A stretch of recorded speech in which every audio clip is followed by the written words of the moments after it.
This is Criteria. Hey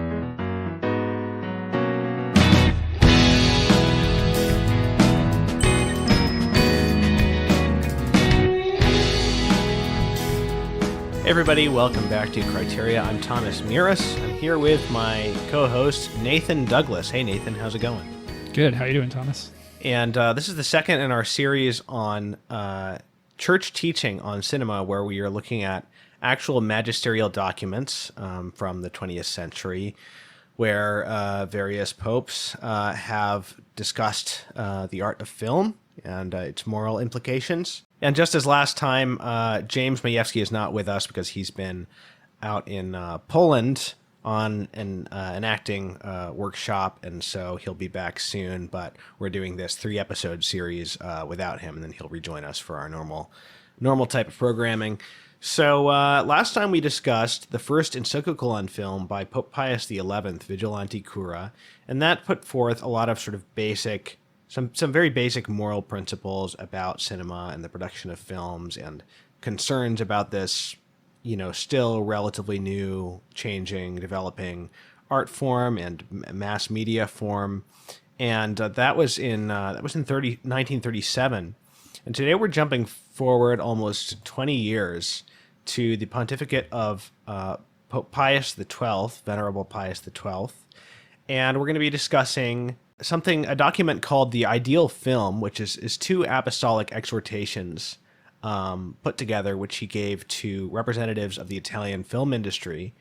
And also, more briefly, we'll be discussing his encyclical Miranda Prosus, which is on motion pictures, radio, and television. But mostly we'll be talking about this Ideal Film document. A while back, a few years ago, I guess, I interviewed Scott Hahn on the Catholic Culture podcast. And after we stopped recording, we were chatting, and I don't know how it came up, but he mentioned Pope Pius XII being, he thought, an understudied figure, his magisterium being sort of an important transition between sort of the preconciliar and the sort of the era of Vatican II. And, I'm not deeply familiar with the magisterium of Pius XII, but from the little bit of his work that I've read, that does strike me as true. Yeah, I think starting with the aspect of Pope Pius XII as this kind of transitional figure is a good place to start, because when you actually look at the document itself, the apostolic exhortation, the Ideal Film, as you mentioned, like what really strikes me at first is the warmth. There's a warmth there. There is a very, very poetic use of language. There's a kind of effusive, passionate quality. And you're left with the impression of this is a pope who actually likes movies. He actually likes films, which maybe, you would not expect when you first approach, a document, a papal document from the 1950s. But that's what we have. We have this very warm approach, very fatherly, and not as stern, I would say, in tone as what we had in Vigilante Cura. And it's interesting, there is evidence that Pope Pius XII, he was interested in film as an art form well before his papacy. In the early 1930s, after the international, the acronym for the International Catholic Cinema Office, the OCIC, the Office de Cinema. I always mess this up, but OCIC stands for Office Catholic International Cinema in some kind of order. In the 1930s, Pope Pius XII sent an encouraging letter to the head of the OCIC to kind of encourage them. And this is early in their mission, when they were still really kind of struggling to find support inside the church, and also, with people in the industry. And so he was, encouraging of their efforts. 20 years later, he saw this opportunity, from what I understand, he saw this opportunity of there was going to be a Congress of Italian film industry leaders and workers in Rome. And he took advantage of that and he invited them to an audience, which is kind of how the first part of the Ideal Film comes about. It's divided into 2 parts. He gave 2 addresses. The first was in June of 1955, and the second was in October of 1955.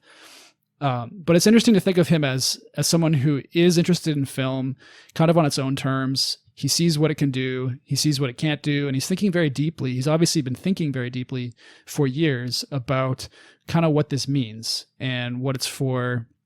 And not just taking kind of a one-size-fits-all approach. It's a very nuanced approach to what film. And to kind of cap off this opening thought, it's a very appreciative tone. And maybe one other thing I'll just quickly mention, it's of a piece, coming in the mid-1950s, we're in a different era than we were with Vigilante Cura. It's interesting how in the 1930s, Vigilante Cura is very much kind of about the American film industry. It's praising the efforts of American Catholics to, form the Legion of Decency and to hold the American film industry to account and holding that up as an example. And it's interesting that 20 years later, the context of the ideal film is really not so much about the American film context. It's for a global film context, but it's very much coming on the heels of this kind of incredible renewal of energy amongst Catholics, especially amongst prelates and priests, and really, I guess you could say amongst the hierarchy, this renewal of energy after World War II to really kind of go after cinema and really start to make great cinema, start to engage with leaders in the film industry. And then especially, and this would maybe be the big difference between the late 1940s and the 1930s and earlier, there's a real effort made underway to really begin an intellectual understanding of what cinema is. And so you see this effort to theorize cinema from a Catholic perspective. But the interesting thing is this energy is kind of all centered in Europe. And so this is really kind of the genesis point of a lot of things that would go on to affect film history entirely, or at least certainly European film history. The kind of even the very concept of what we think of as the art film, especially in North America, we associate that with like European films that are about serious kind of existential themes, dramatic, spiritualized themes. Those films are the 1950s, the late 40s and the early 50s is kind of the seedbed for that kind of filmmaking. By the end of the 1950s, this kind of new genre, if you want to call it that, is making its way over to North America and kind of changing people's conception of what film can be, that it can be different from the Hollywood entertainment model where you have your drama and you have your comedy and your musical and you kind of have these set genres that everyone, either likes or doesn't like. There's this pollinization of different forms kind of coming in. And so it's a really exciting time historically, this period of like 1947 to the end of the 1950s. But here we have the ideal film, this document. The Pope is delivering his thoughts, and kind of delivering this updated, nuanced take on the art of cinema, not just simply about what its perils could be, or kind of drawing broad outlines around it. No, this is a really in-depth treatment of what the art can be and what it should be, and it's arriving as part of this larger upswell of Catholic activity to really get into the heart of, okay, cinema's around, it's really powerful, and we kind of like it. That's kind of the tone has kind of shifted. Like, we're really sure that this is a good thing now. So now what are we going to do with it? What can we do with it? So the first exhortation, or the first audience, was, as you said, June 1955, given to the representatives of the Italian cinematograph industry. And the second one was in October 1955, given to the representatives of the International Union of Cinema Theater Managers of the International Federation of Film Distributors. And I know we know some of the people who attended. Yeah, so biographers have noted, particularly with the second event, that we know for sure that the filmmaker Vittorio De Sica, famous for Bicycle Thieves and other classics, he's one of the main figures of Italian neorealism, one of the great Italian filmmakers of that time. He was confirmed to be in attendance at the October meeting. The star Sophia Loren, the actress, was confirmed to have been there. Okay. I think those are the two biggest names that North American, cinephiles will know. Beyond that, there was, other luminaries and critics and so on, but those are probably the two biggest names. Great. Okay, so let's talk about the ideal film, starting with the first part of it. There's a little remark that's very interesting that Pius makes at the beginning. And he says, the extent and influence of the cinema in a brief span of years have attained remarkable proportions, giving, as it were, an impress of their own proportions, that is, to our age. And so that this is an acknowledgement that, since the last encyclical in the 1930s, which was, film was already a huge deal then, now we are solidly, according to Pius XII, we're basically in an age that could be called, the age of the movies, that this is actually, our society is being formed by this medium. There's a very universal aspect to how he's approaching this.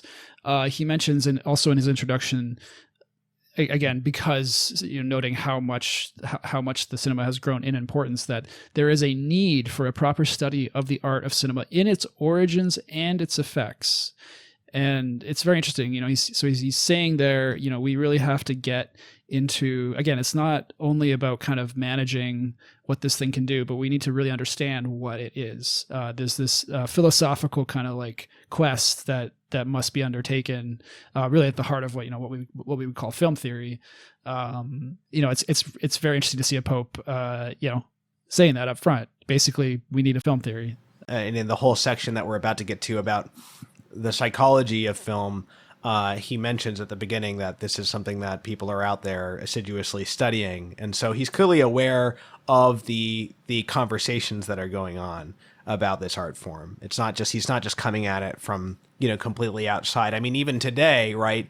How many Catholic books and articles have been written about the movies by people who just come at it like there wasn't this whole discussion going on that they could tap into and draw from and have a deeper perspective from, right? It's just like, well, I'm a Catholic, I'm going to write something about the movies, and they haven't, not only have they, they probably may not have read this document on the ideal film, but they certainly haven't, read a lot of serious discussion of film theory or anything like that. So it's nice to see that there's clearly an awareness of that kind of stuff in this document. Yeah, and that definitely comes about again from this flowering of activity that's happening after the war.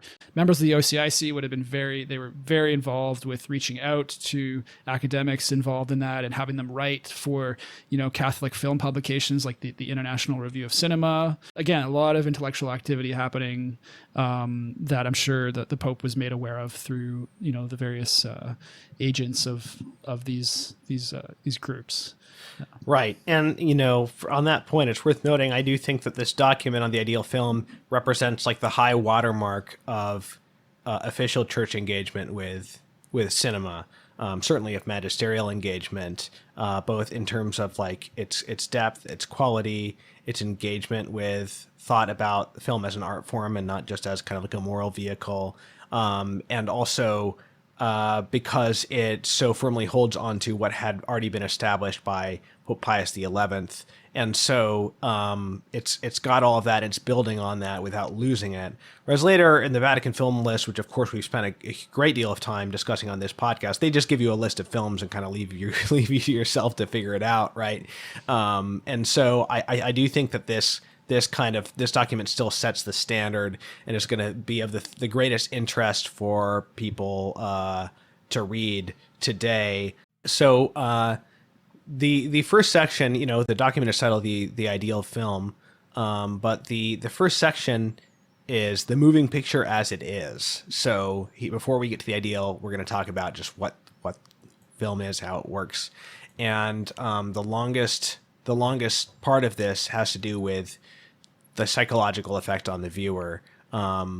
And so still, the concern is definitely in terms of its moral and sort of spiritual ramifications, right? Like he is talking about that. He's not talking about, technique by itself or sort of craft or, cuts or, pure aesthetics or something like that. But the distinction is that he's doing it, he's talking about the moral and psychological and spiritual aspects, but very much like as manifested in this particular medium. And so that's what makes it a more kind of interesting and deep approach to the topic than just like a purely moral one. So yeah, I just want to read a little bit of this section here on psychology, where he talks about kind of virtual action and simulated acts of the will. So he references people who have been studying the psychological effects of film on the viewer, and he says, quote, "They investigate the film's influence not only as it is passively received by the viewer, but also by analyzing its related psychical activation in accordance with immanent laws, i.e., its power to grip the mind through the enchantment of the representation. If through one or the other influence the spectator remains truly a prisoner of the world unfolding before his eyes, he is forced to transfer somehow to the person of the actor his own ego with its psychic tendencies, its personal experiences, its hidden and ill-defined desires. Through the whole time of this sort of enchantment, due in large part to the suggestion of the actor, the viewer moves in the actor's world as though it were his own, and even to some degree lives in his place and almost within him, in perfect harmony of feeling, sometimes even being drawn by the action to suggest words and phrases. This procedure, which modern directors are well aware of and try to make use of, has been compared with the dream state, with this difference, that the visions and images of dreams come only from the inner world of the dreamer, whereas they come from the screen to the spectator, but in such a way that they arouse from the depths of his consciousness images that are more vivid and dearer to him. Often enough, then, it happens that the spectator, through pictures of persons and things, sees as real what never actually happened, but which he has frequently pondered over deep within himself and desired or feared. With cause, therefore, does the extraordinary power of the moving picture find its profoundest explanation in the internal structure of the psychic process, and the spectacle will be all the more gripping in proportion to the degree in which it stimulates these processes. As a result, the director is constantly forced to sharpen his own psychological sensibility and his own insight by the efforts he must make to find the most effective form to give to a film the power described above, which can have a good or a bad moral effect." Any comments on that, Nathan? Oh man, we could spend so much time on this. It's amazing. Like right away, he just kind of jumps into the deep end. But it's an amazing. I think he really well summarizes kind of the pieces that are in play when we're looking at how a film affects the psyche of a person. You have that aspect of identification. This is kind of, we're drawn out of ourselves. We're drawn into, what some describe as this other world. It's funny, like in talking about especially Hollywood, big budget, spectacular, let's say spectacles, like big spectacular kind of filmmaking. It's a cliche to talk about how, viewers just want to kind of inhabit another world. They just kind of want to, they want to be in Middle Earth. They want to be in Star Wars galaxy, and sometimes I think we over identify the sort of the fascination and the automatic kind of fascination that we have with the screen worlds, as something that is only interesting maybe because it's spectacular or because it's fantastical. But as we all know from watching all sorts of things, any kind of moving image, has some kind of power to draw us into and to even if we don't necessarily already immediately identify with some aspect of it, we're always searching for it. Something that I think this reminds me of, and it's sort of ties into a recent guest you had on Catholic culture, Daniel McInerney, who just wrote this book called Beauty and Imitation, all about the mimetic aspects of art. I think there's a lot in there that dovetails with what the Pope is talking about here. Yes. Man has this inherent desire for meaning, but in art that often that can be kind of boiled down to this inherent desire for story, and so anyway the film has this, the enchanting aspect of it draws us in, pulls us into this other state, and you can do a lot with that. Of course, like you kind of, some people have compared it to being under a spell or as the Pope says, in dream state. One other thing I just want to highlight that I really love about this is he makes the connection with association. So the idea that film is an associative, or we could say that the power of cinema really is tied up in its power as an associative art form. We see images that, they make their mark on us, but they make their mark on us partly because they are calling up we're making associations. They're calling up things within us that are already there. And that's partly what makes them, so powerful and so beautiful and moving, but also can be, obviously dangerous and damaging in the wrong context. I just love that, because I think especially from a filmmaking perspective, especially from for other filmmakers who are Catholics out there, there's often a lot of pressure when you're thinking about making a film, or you're thinking about what you want to make. A lot of people out there, a lot of Christians think of cinema as, a didactic form. It's meant to teach. It's meant to kind of shout, if we borrow Flannery O'Connor's kind of statement about shouting to the deaf. Shouting in literature is different, from shouting in screen images. And something that is often overlooked, I think, by, filmmakers who are trying to find their way as faithful to Christ in how they make their films, is they don't rely necessarily on the power of the associative effect, and that every image has the potential to be pregnant with aspects that you as a filmmaker, you're controlling and you're putting in place.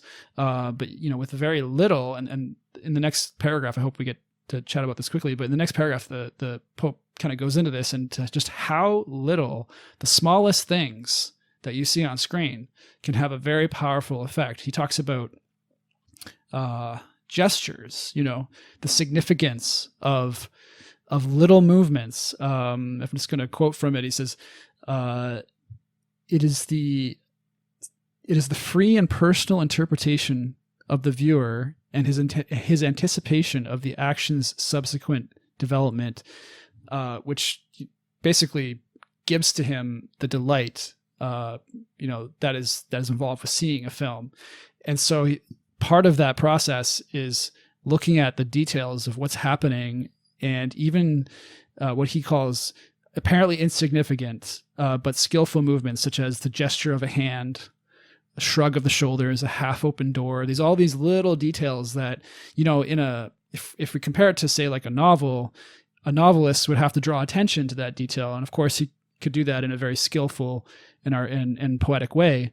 But there's something even more compelling, I would say, in the way that this can be employed in cinema, where as a viewer, you kind of have to be ready. You kind of have to, you could miss these things that really a lot of meaning can hinge on.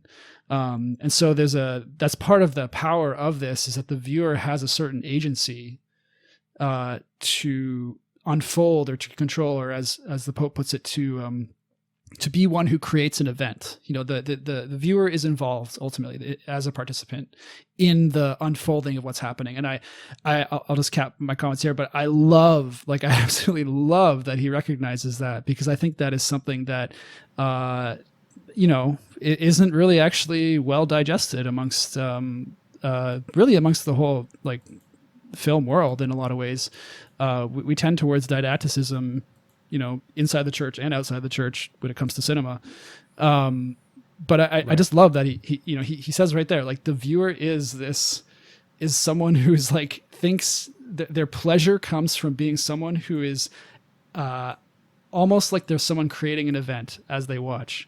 And that's so important. That is so at the heart of what makes a film enjoyable, is that we're not being told what happens, we're not even really being shown what happens in the sense of hey, just watch this. It's that we're kind of being strung along, getting a little bit of string at a time, and we're kind of pulling on it a little bit at a time. But we get this feeling of we're in this with you. We're following along, and I don't know. Anyway, he jumps right into the deep end, and I'm here for it.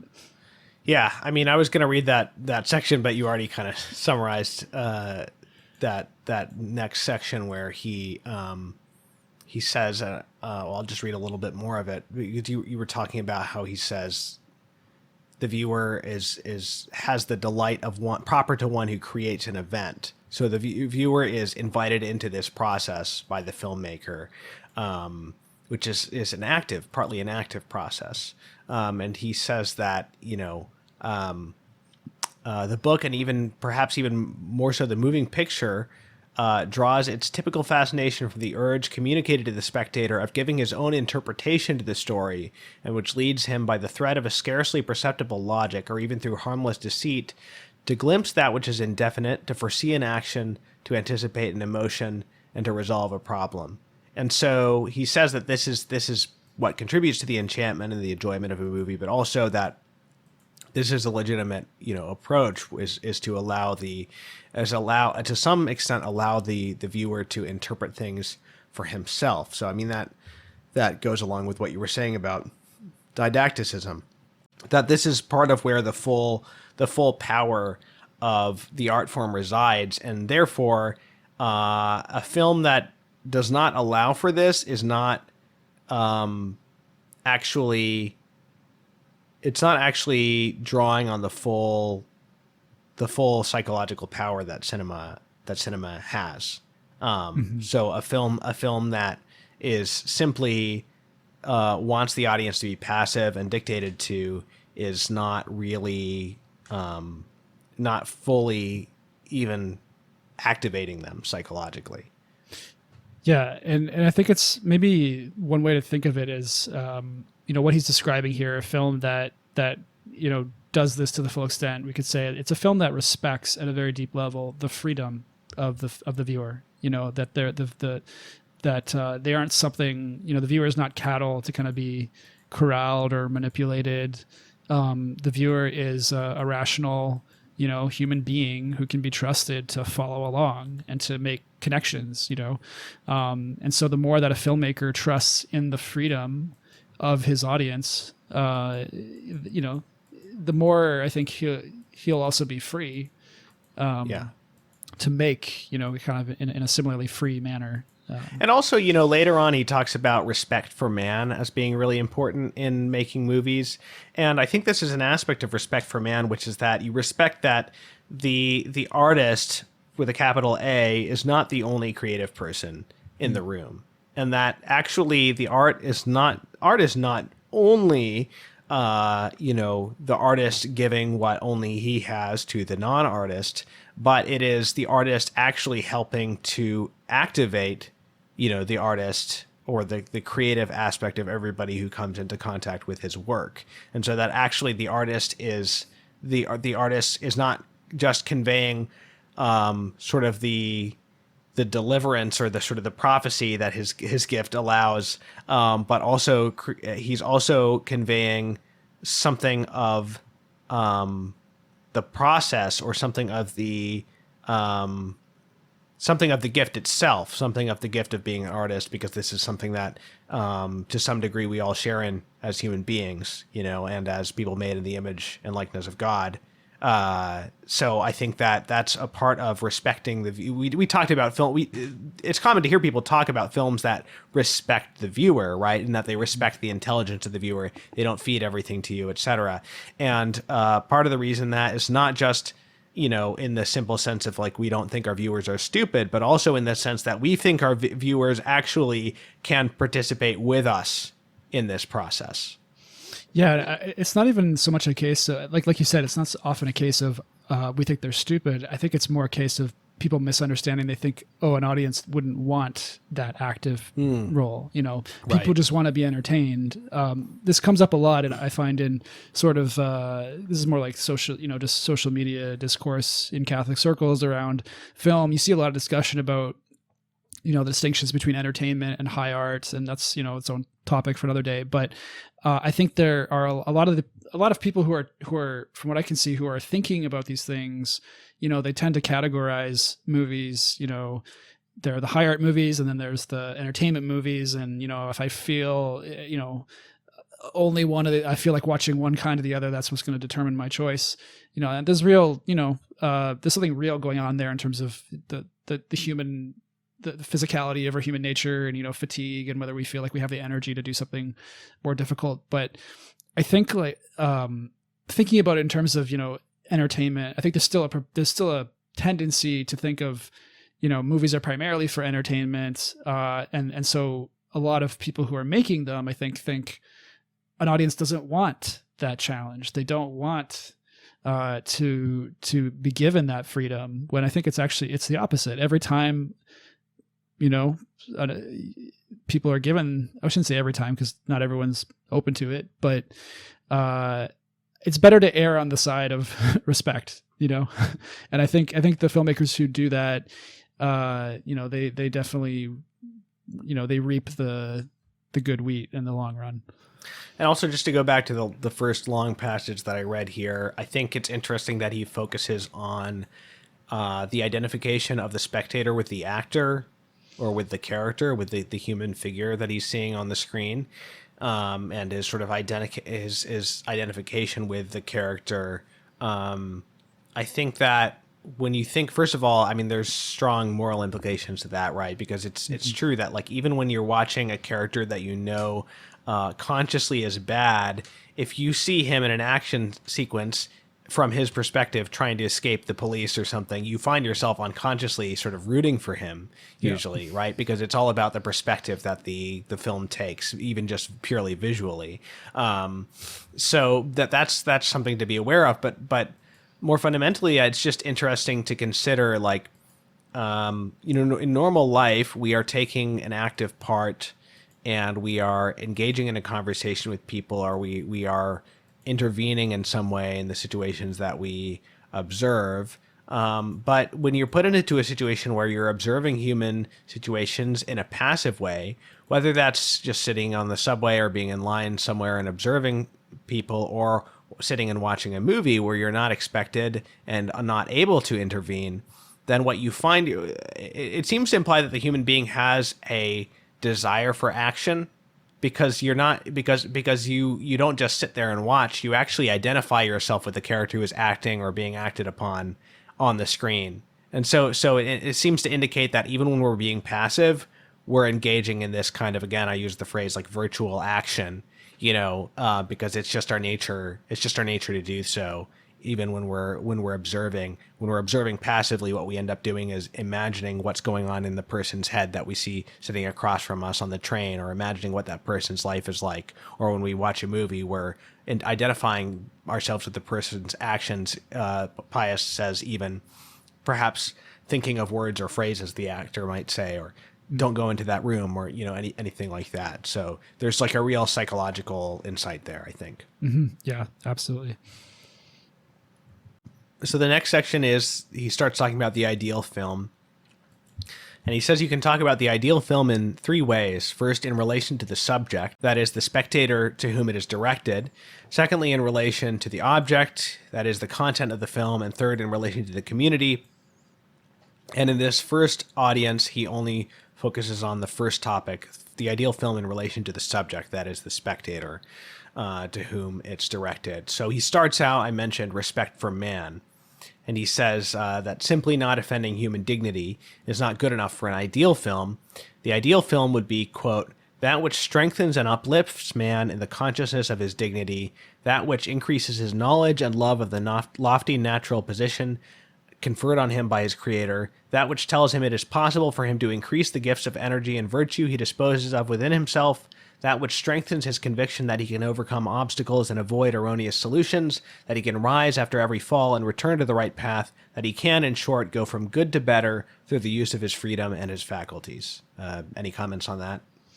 Not really. I mean, it's very clear. It's very laid out. And I think we can all think of movies that we've seen that, fit this description.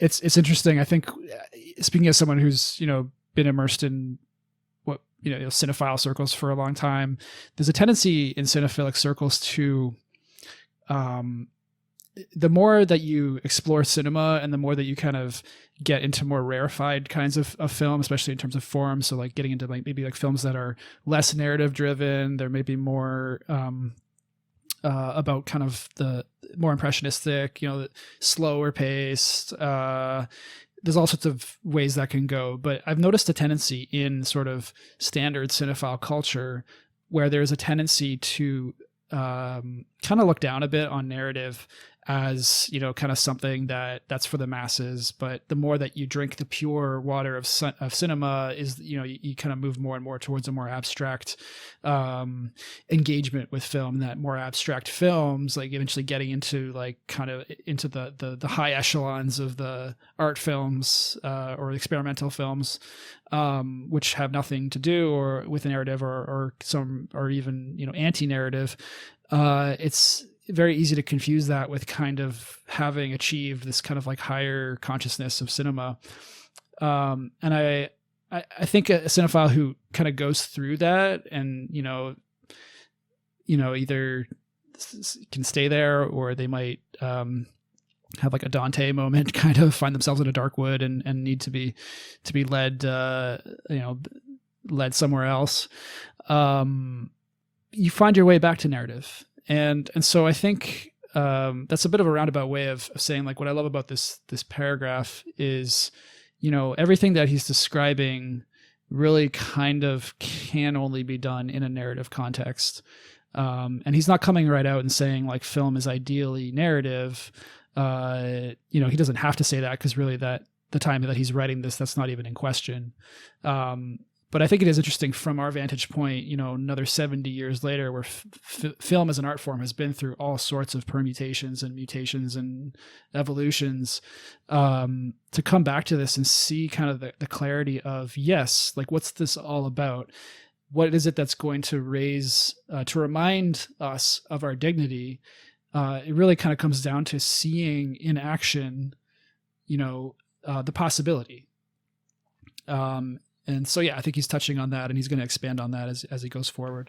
I mean, to put it shortly, this is why The Shawshank Redemption is the highest rated film on IMDb, right? My list of favorite films is not always identical with my list of films that have, sort of concretely inspired me or uplifted me morally or something like that.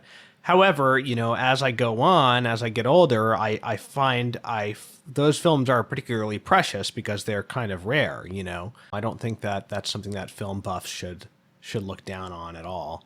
That would be kind of perverse, as you said. So after Respect for Man, Pius talks about loving understanding. He says, recall the touching phrase of our Lord, I have pity on this people. Pius says, the moving picture must give to him who sees and hears a sense of reality, but of a reality seen through the eyes of one who knows more than he, and handled with the will of one who stands beside the spectator to help and comfort him if necessary.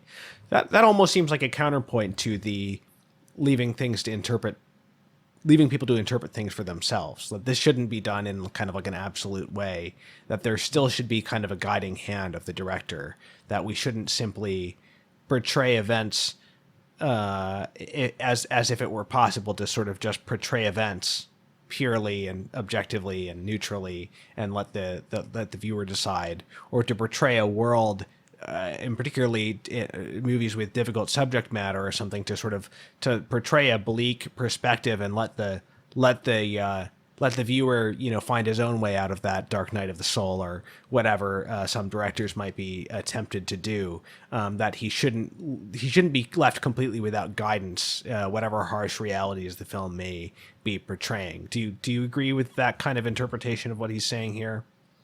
Yeah, I do, and I think really what it means is, especially again for filmmakers who come to this document, the challenge is, okay, the essence of mastering your art is finding that balance. It's finding that in between where you can guide, without necessarily being a very visible force, or it probably it's like the art of teaching or governing. It's like part of it is to guide people and be able to activate, self-rule in themselves, or to activate self-mastery or mastery over a craft or whatever it might be. But also you don't do that by pretending that you don't have sort of a privileged elite position from which to guide people to do that. So here he's emphasizing the artist, it should be a reality seen through the eyes of one who knows more than he. And so the artist can't just abdicate his kind of his sort of elite standing, in a sense, in the context of the work of art.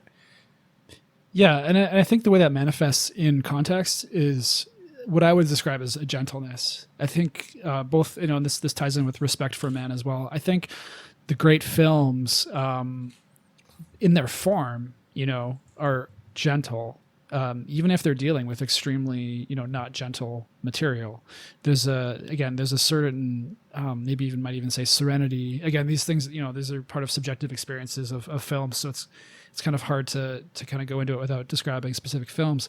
But I think with the great films, you see a gentleness, and I would compare that to, there are films that are held up as, kind of great films by great filmmakers. I'm just going to use an example, Stanley Kubrick, who has many merits as a filmmaker, but he is somebody who I would not describe as gentle. I don't think he's a gentle filmmaker in the sense that I'm describing. There's a kind of harshness, there's kind of rigidity towards the viewer, where it's almost like he's not really respecting your ability to follow along. It's almost like he's antagonizing, the viewer. That's been my experience, and I will say I do like some Kubrick films, but I don't. For me, he's not top tier. I think there's an antagonistic aspect in a lot of his filmmaking. I think the greatest films are the ones that really I would say it's akin to experiencing the presence of our Lord in personal prayer. Where you may be working through a personal problem or doing an examination of conscience, or something that he brings to you. Your understanding will be illuminated in a gentle way. You will find out, what you need to find out in the way that is absolutely reminding you of his love for you and his mercy. And I think the greatest films operate in a similar way. There could be a violent aspect with the way that the events of a plot turns, with a reversal of some sort. Mm-hmm. But I think the experience of the consciousness of what is unfolding in the highest works. Anyway, I'm repeating myself. I think there's a gentleness aspect, and I think that's the challenge for filmmakers is to find that balance when they really put that at the forefront. Really, wonderful things can happen from that. One more passage from this subsection I think is worth reading. He says, "With this spirit, the reality reproduced by the film is presented artistically, for it is proper to the artist that he does not reproduce reality in a mechanical way, nor does he subordinate himself to the merely technical capacities of his tools. Rather, in using them, he elevates and dominates matter without changing it or removing it from reality. An excellent example can be seen in the enchanting parables of Holy Scripture. Their subject matter is taken from the daily life and tasks of the hearers, with a fidelity we might call photographic, but it is mastered and raised in such wise that real and ideal are fused in perfect art form." I love this because, again, maybe I'm just kind of, putting my baggage on the table. Whenever parables, I think, are brought up in Christian discourses around film, it's often seems to me that the point that's trying to be made is, that film should have a point. Film should say something. There should be a moral. And so look at the parables. The parables are held up as the example of like your film should say something. Right. And that's usually, for people like me, we're gritting our teeth because we're interpreting that in a didactic manner. But here he is. I love this point. I just the parable is taking the ordinary stuff of reality and kind of like looking more closely at it and not transforming it into something that it isn't. I'm not even sure I really could say anything to kind of like improve on how he puts it. Like, it's just very clear, I think. Well, he's looking at the form of a parable and the art of a parable, and not just the point of the parable. So yeah, I guess maybe one other thing I'll just add is something that I'm thinking about a lot as a filmmaker. It's actually something I took from Etienne Gilson's Painting and Reality, his book on painting. And in that book, there's a section where he takes the point of another philosopher, Faucillon, who's talking about how matter has a kind of formal vocation. With regards to painting, the kind of surface that you use, whatever its perfections or imperfections, the kind of oil, the kind of paints that you use, or if you're a sculptor, the material that you're using for sculpting, it has certain limitations. You're not going to be able to be totally free to just will that into being whatever form that you want it to be. The matter has a say in a way, not a totally determinative way, but it has a say in kind of what you can do with it. And I think this principle really, really is incredibly insightful for filmmakers, because the material that we're using is basically everything that can be photographed, everything that is in nature. And so what does that mean for us, in terms of letting the nature of our material have a say in how we shape it through the film? There's enormous possibilities there. But I think the great challenge as a filmmaker, especially because we're in a culture that still sees film as this industrial, mega powerful art form, which it is. But it's not only that. You can make films at very small scales, away from the industrial power centers. The history of cinema could be summarized as kind of this, realization that, hey, it seems like we can do anything we want with this. And in a way that's, kind of true, or at least it seems, true enough within our human view of things. But over time, it's like you can see the evidence of, is that the best that we can do? What kind of humility is required of a filmmaker, before the matter that he's working with. And so I think, that's something that I am associating with kind of how he's approaching the parable. Right. Okay, so the next section, the next thing that he thinks film ought to offer to the spectator, the ideal film, that is the fulfillment of promises made by the film and even the inner longings of the viewer. This is a longer section, so I'll read a bit of this passage. Quote, "To respect and understanding ought to be added the fulfillment of the promises held out and the satisfaction of the desires aroused perhaps from the beginning. Moreover, in general, the millions of people who flock to the cinema are driven there by a vague hope of finding the contentment of their secret and undefined desires, of their inner longings. In the dryness of their own life, they take refuge in the cinema, as with a magician who can transform all at the touch of his wand. The ideal film, therefore..." Now, you might expect Pius to say, no, don't treat film as a magician who can transform, everything with a touch of his wand. But by the contrary, he says, "The ideal film, therefore, ought to know how to respond to this expectation and to bring to it not any kind of satisfaction, but one which is complete.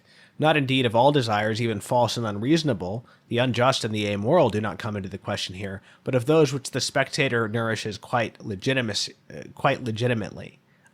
So that's obviously a tall order. But I don't know. I don't even know where to start with that. What do you think about that, Nathan? Well, I think it, he's just, acknowledging really the ultimate end of like human nature. It's like, what are we made for? We're made for to be happy, and everything that we do, we're kind of looking for happiness. And it's the same with the cinema.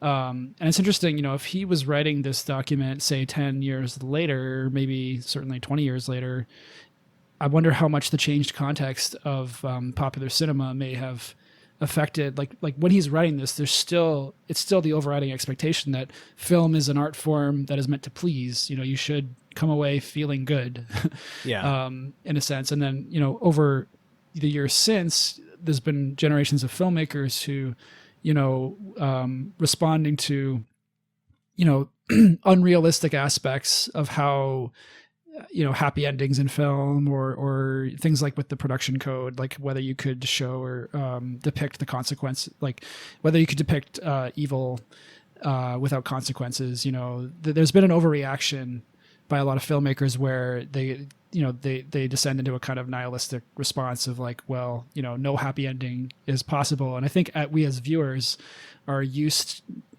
to this now, where we don't really know necessarily what we're going to get. So I don't know. I think it's important for him to emphasize that, the desire for the fulfillment of our expectations, which again goes to the root of we are made for heaven, right? Is in play here, and that's something the filmmaker cannot ignore, cannot abuse, cannot pretend doesn't exist. It's not a cookie cutter thing, but you can't ignore it either. You can't pretend it's not real. Yeah. But the more interesting part of this section is this kind of sidebar on the topic of entertainment. So he says, but there is, on the other hand, the man who, weary of the monotony of his life, or weakened by his struggles, looks primarily to the film for relief, forgetfulness, relaxation, perhaps also for flight into a dream world. Are these legitimate demands? Can the ideal film adapt itself to these expectations and seek to satisfy them? Modern man, it is asserted, in the evening of his crowded or monotonous day, feels the need to alter the circumstances of people and places, so he desires entertainments which with the multiplicity of images, linked, it is true, by a slight guiding thread, can calm the spirit, even if they remain on the surface and do not penetrate very deeply, provided that they bring relief to his depressing state of weariness and banish his boredom. It is possible that this may be so, even frequently. In that case, the film can seek to meet such a condition in an ideal form, avoiding, of course, any lapse into vulgarity or unseemly sensationalism.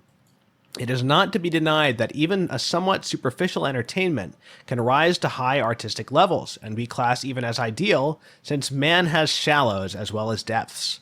Dull, however, is the man who is entirely superficial and is unable to add depth to his thoughts and feelings. So I don't want to move ahead. There's another paragraph on this topic that I want to read, but I just want to pause there. Man has shallows as well as depths is like one of the most quotable lines from this document. And I just love that. Again, it's like, it seems to be, there seems to be like a real openness. Like he's just taking and looking at what are people looking for in a film and kind of like assuming that if people are looking for it, then there must be something legitimate there. Like if people are looking for broadly this kind of just relaxation and escape from their cares and concerns, then that must be a legitimate thing that that film can provide. So when he says it can even be classed as somewhat superficial in entertainment, it can be classed even as an ideal. I think we see that. Like we see that with movies we talk about. I think even cinephiles tend to recognize that there can be extremely well crafted pieces of entertainment which are not maybe the most morally deep, but there's a certain perfection to them, and that there's to say that something is like a lower form doesn't mean that it's doesn't have something to offer, or that it's illegitimate and it can't be excellent in its own mode.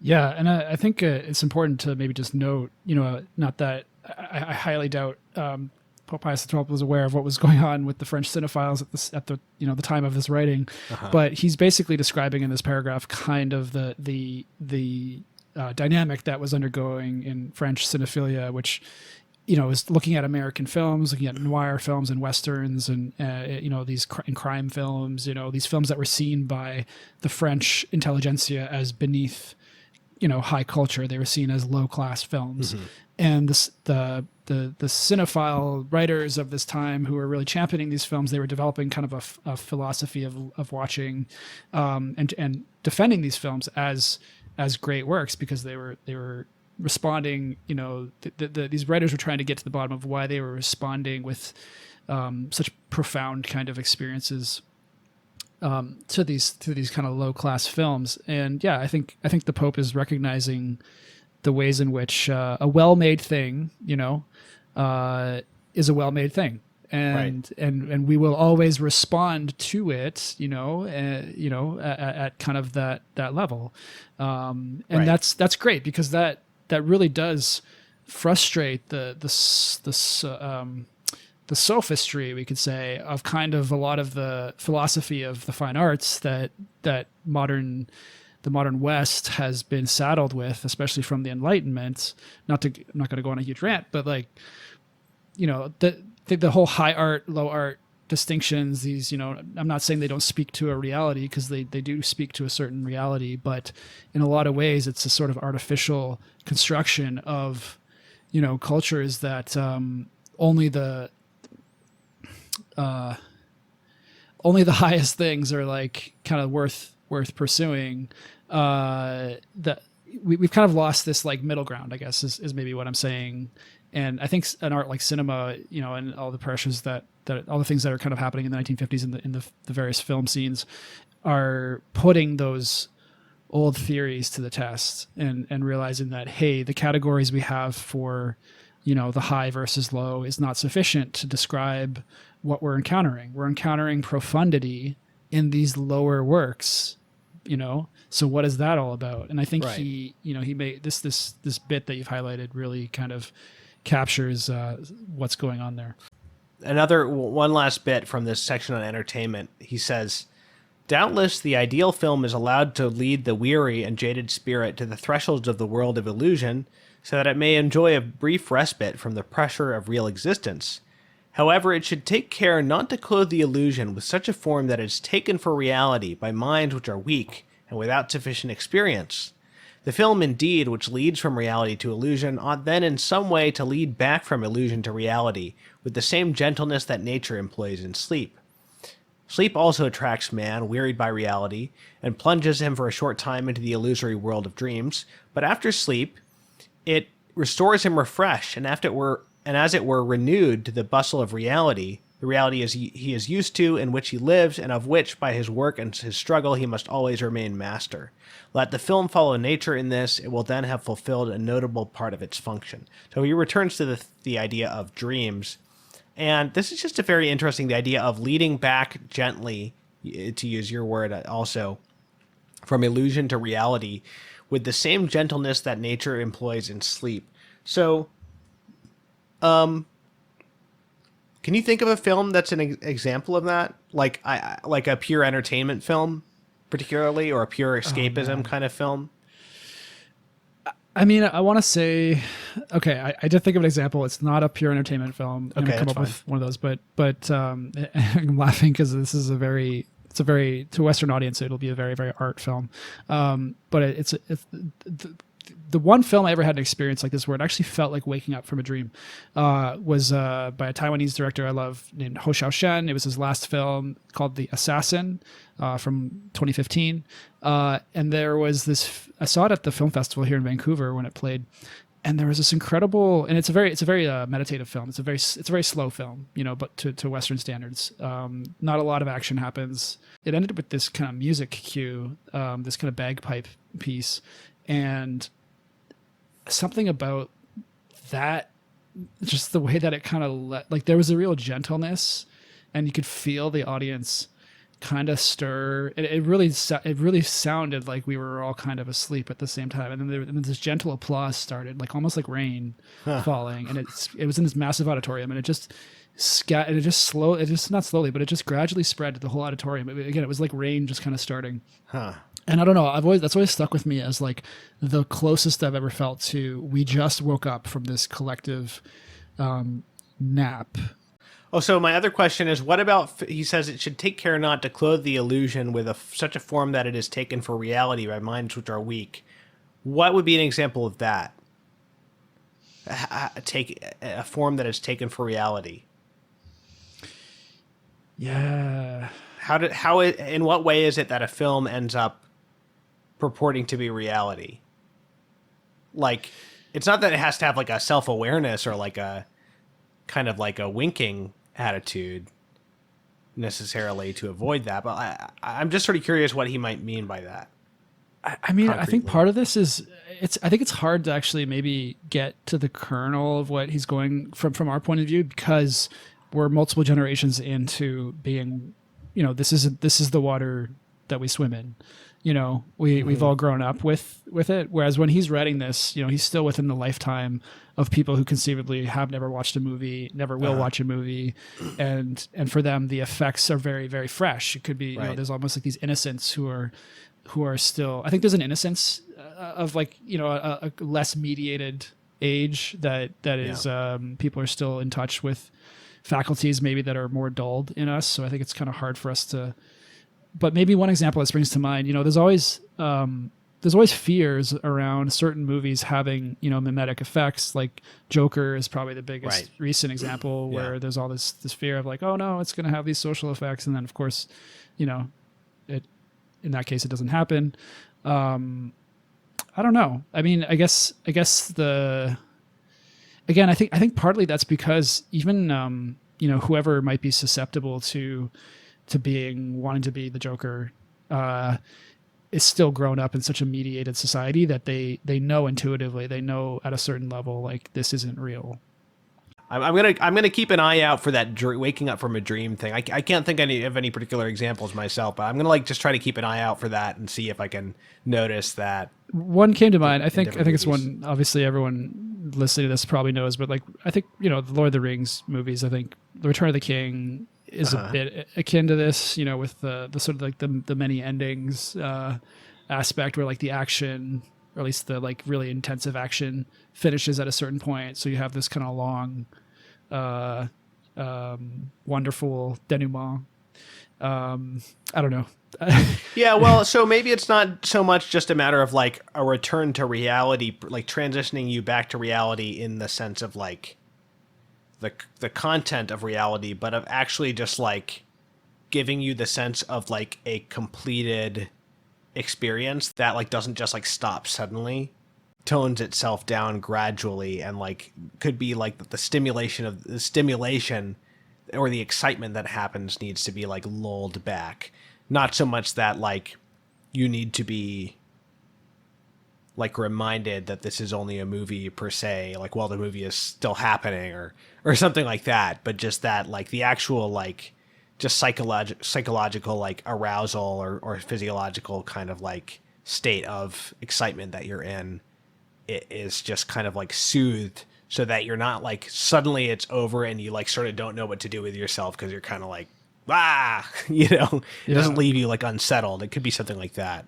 I think that's part of it, and I think it's also even just going to the age old kind of the completion of an action, like in an Aristotelian sense of like you're seeing the events, you're drawing the meaning from what you've seen, and that puts you back onto your own life, and you're able to make that connection and say, you're seeing the possibilities, basically. Like fiction is about the possibilities, or if it's a documentary, you're seeing the wonder of reality in a less mediated way. That's putting you back. You're able to associate that with your own life and start to integrate that into what happens next. Like, how am I going to go forward? I may not be consciously thinking that, but I think a good film, the kind of film he's talking about, will do that. It will inspire that. It will draw that out. Yeah.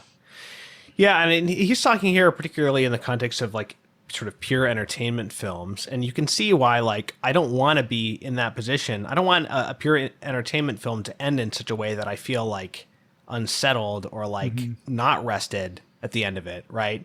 But then you can think of like a film with a more serious purpose, where it does kind of like leave you stunned or leave you kind of like in an agitated state. I was thinking about the as like the opposite of this. I was thinking of the ending of the 400 Blows, where you just get this like sudden like freeze frame and you just like are left feeling kind of like devastated, and that has like a utility when it's a more serious film, and they want the audience to be left like thinking about it, whereas like a pure entertainment film, you're less likely to be left thinking about it and more likely to be just left kind of like feeling not rested, and so that's the danger there, I think.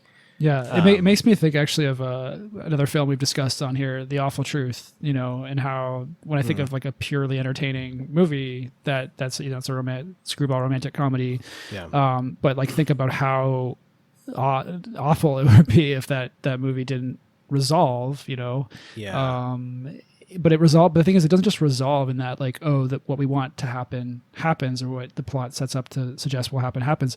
It's that there's something deeper drawn out through that. Like, I know for me, when I see it, that's a film that gives me this, hope for kind of like for marriage, for what married life could be, and it doesn't have to do that. Like, and I don't think it's even aspiring to do that necessarily, but it still kind of happens, Well, I think this is a problem with like kind of like nihilistic or like overly dark and gritty films that are like still kind of not serious and pure entertainment, because like the more like darkness you deal with, perhaps like the more obligation you have to deal with it like seriously.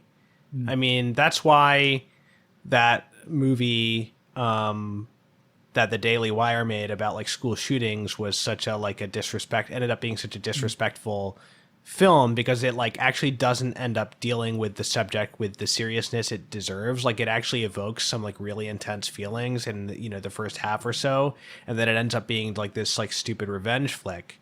And so there's like a cheapness to that. And I think I will come back to this when he discusses like dealing with evil in films, because I think there's a connection to be made there. But anyway, the last aspect that he discusses of the service of the film to the spectator is, he says, we don't really have to dwell on this, but he basically says that it should put its influence at the service of man and aid him in his self-expression in the path of right and goodness. And he says, quote, "It does not make an empty show of moralizing, but more than makes up for this lack by positive work, which, as circumstances demand, instructs, delights, diffuses genuine and noble joy and pleasure, and cuts off every approach to boredom." That's great. "It is at once light and profound, imaginative and real. In a word, it knows how to lead without interruption or shocks to the bright realms of art and enjoyment in such a manner that the spectator at the conclusion leaves the hall more light-hearted, relaxed, and better within himself that he entered. If at that moment he were to meet the producer or the director or the writer, he would not fail perhaps to take him in a friendly embrace, in a burst of admiration and thanks, as we personally, in a fatherly manner, would thank them in the name of so many persons changed for the better." I love that. But, I don't want to say a lot about this, but it reminded me of a quote from the 19th century psychologist Edmund Gurney in his book, The Power of Sound. He says, "I am still more anxious not to seem to ignore the indirect moral and social power of music, already enormous and capable of enormous increase. I believe as firmly as anyone that if in life we may promote happiness through morality, in art we may promote morality through happiness. But this belief will gain and not lose from a recognition that moral and aesthetic excellence are not Siamese twins, but twin sisters differently beautiful." Yeah, I think I don't have much to say about it either. I think it's clear enough, but I think it maybe the structure with which he lays this out is interesting. Of these four requirements: respect, loving understanding, fulfillment of expectations or promises, and the fourth is lofty. Like, it's interesting because we're covering the whole gamut of cinema here. Like, we can find examples in all these categories, but there is a real kind of progression here of respect and understanding of what that means, like for the form, and not chincing on that the viewer deserves to be treated as a rational human being, Right. but then also so often we end up categorizing these things against each other. This is just how it's played out through history. It's like, oh, to be a really, really respectful filmmaker means that I can't do a happy ending. It's like, because that's not, because real life is full of unhappiness.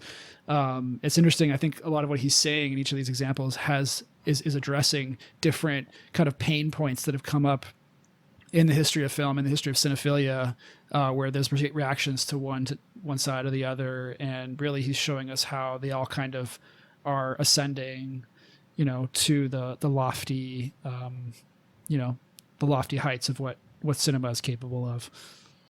Okay, so I'm going to call it here because we've gone quite a while, and instead of doing this in one episode, we're going to cut this into 2 episodes, because we still have the whole second part of the ideal film and also the encyclical Miranda Proris to discuss. So we're gonna save that in part 2 of our discussion of the magisterium of Pius XII on cinema, and hope you enjoyed this one, and we'll see you in the next one.